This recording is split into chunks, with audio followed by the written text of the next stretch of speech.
稚内の市街地、お店もたくさんあって、思っていたよりも活気があるな。ロードサイド店舗が多いと生活しやすいかもね。住めば都とは言うけれど、見るだけでも都に見えるよ。不便そうにも見えないし。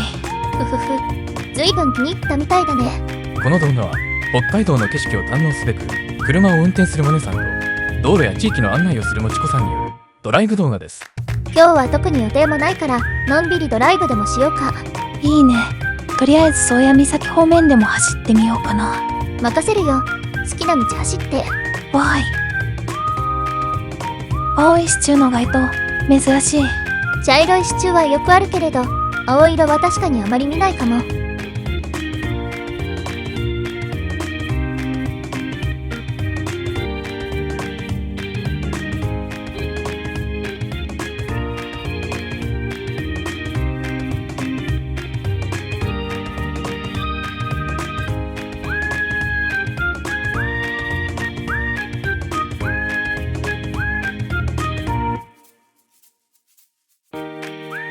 なんだろう、この着飾らない自然の美しさ。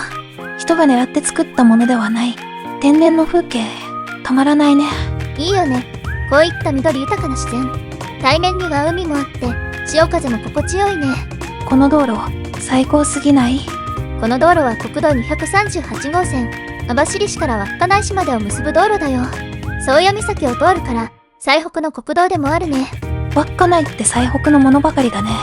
最北の都市だからね。もちろん国境の町でもあるし。国境の町か。ピンとこないよね。まあ大陸で陸続きではなく海を挟んでいるからね。お隣の国が見えないと実感はないかも。お、案内標識、宗谷丘陵、ちょっと向かってみようかな。いいね。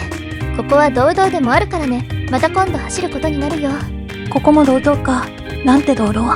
道道889号、上猿払清浜線。まあ残念な道路だよ。撮影が楽しみだね。残念な道路？ふふふ。詳しくは撮影の時にね。大事なところは秘密ってか。ぼちぼち走ってきたけど、頂上かな。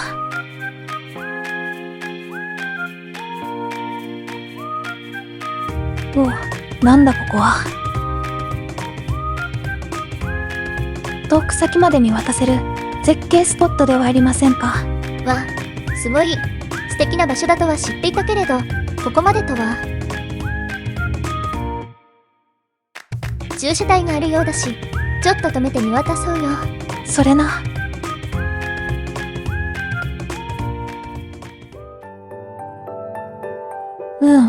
これはなんとも言葉にできない感動があるよ。普段は見ることのできない、現実じゃないと錯覚するような風景だね。いいな。ここに住みたいな。ここに？テント張って水道引いて下水整えて。ずいぶん具体的な計画だね。下水道。だって大事でしょ。そうだけども。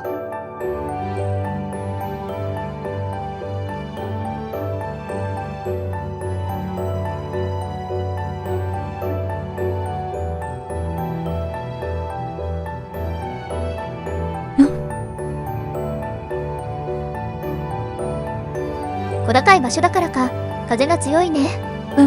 ちょっと寒くなってきたかも。でもこの絶景をもっと味わっていたいな。多分もう少し先まで景色は続いているから、車で暖を取りながら走ってもしばらくは見られるんじゃないかな。それなら少し走りながら見ようかな。そうだね。もちろんよそ見すると危ないからほどほどにね。わかった。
ずっと先の方でさ、白いプロペラ回ってない？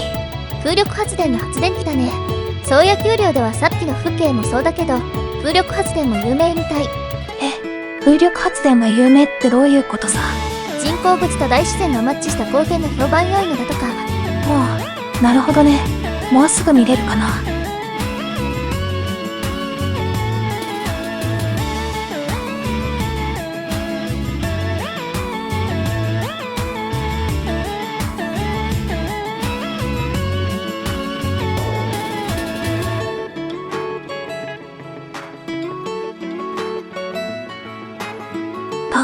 大量の発電機がニョキニョキ生えてる。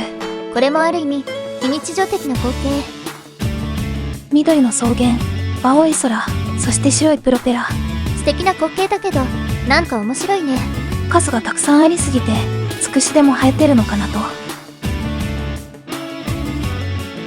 風力発電がはちらかす宗谷丘陵。言っただよ。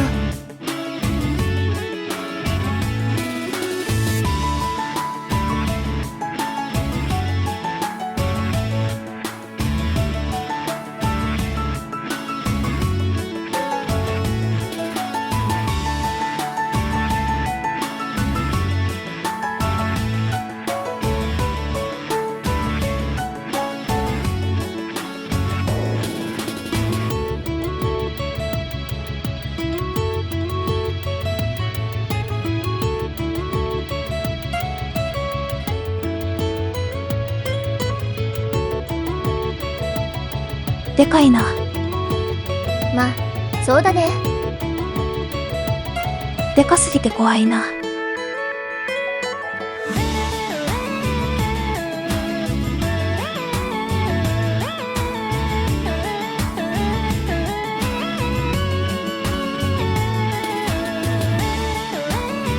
近く取った時に倒れてくるんじゃない？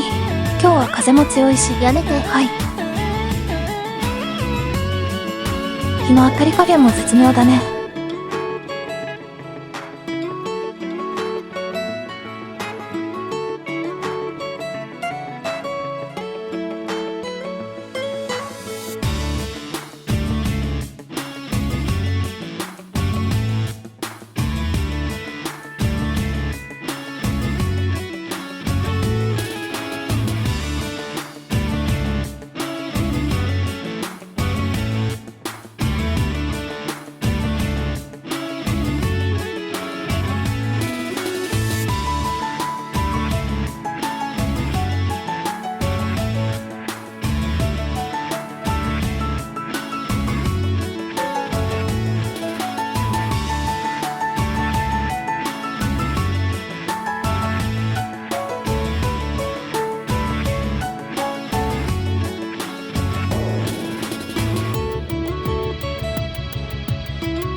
そろそろ丘陵地帯は終わりそうだね。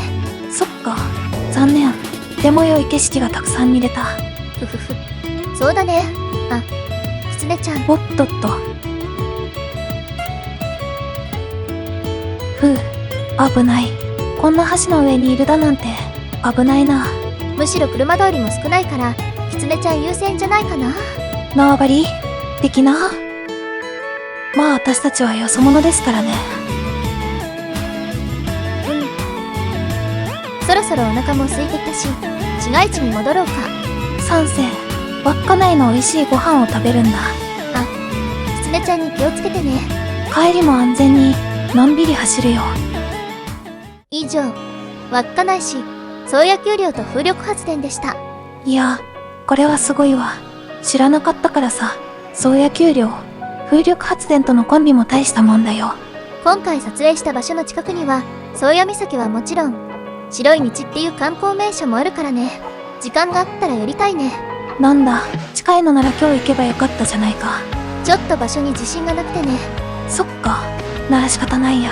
白い道に行くときには、また丘陵もじっくり見たいね。いいね。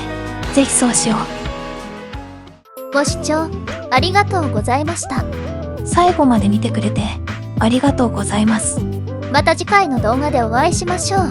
また見てね。